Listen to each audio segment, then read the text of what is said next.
Il-Times of Malta rrapportat kif saċerdot aġixxa ta' intermedjarju biex iħallas 7,000 euro lill-familja minn Nadur biex twaqqa' allegazzjonijiet brabta ma' stupru ripetut fuq tifla li kienet għandha biss 14-il sena minn aħwa magħrufin bħala tal-Ganga. Intqal il-każ imur lura l-2008 meta dum Michael Said qarib tal-akkużati għadda dan il-pagament.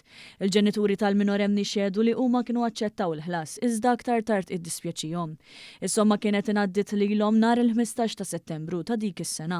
Ġurnata biss wara li l-familja għamlet rapport lill-Pulizija fejn allegaw li bintom ġiet stuprata mill-aħwa Joseph u Peter Paul Said waqt li semmew ukoll Mark Lori Said u Peter Paul De Bono.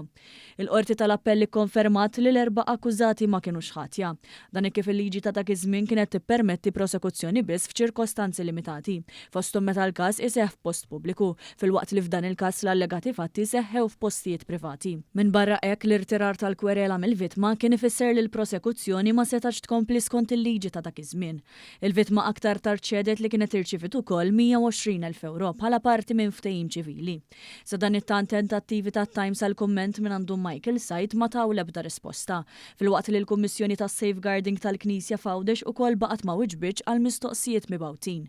Min-naħa tiegħu id-deputat nazzjonalista Chris Said li jieħu tnejn mill-akkużati qal lit-Times li hu qatt ma kien involut fil-ftehim u li ma kellu l-ebda kuntatt mal-vittma jew mal-familja tagħha. Fuq dan il-każ fl-aħħar ħin is-Segretarju Parlamentari għall-Ugwaljanza u r-Riformi Rebecca Buttigieg qalet li tinsab ix-xukjata. Buttigieg tenniet fuq il-medja soċjali l-istupru ta' minorenni u wieħed mill-ar forum ta' abbuż li persuna tista' ssofri għax iħalli marka permanenti kemm fuq il-vittmi kif ukoll fuq rabathom.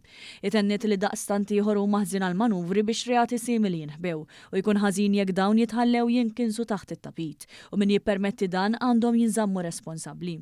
Dwar dan il-każ ukoll irreaġixxiet il-Fondazzjoni Liza Marija li qalet li tinsab diskustata bil-fatt li persuna f'pożizzjoni ta' fiduċja abbużat mill-kariga biex l-allegat stupru u abbuż jibqa' mistur.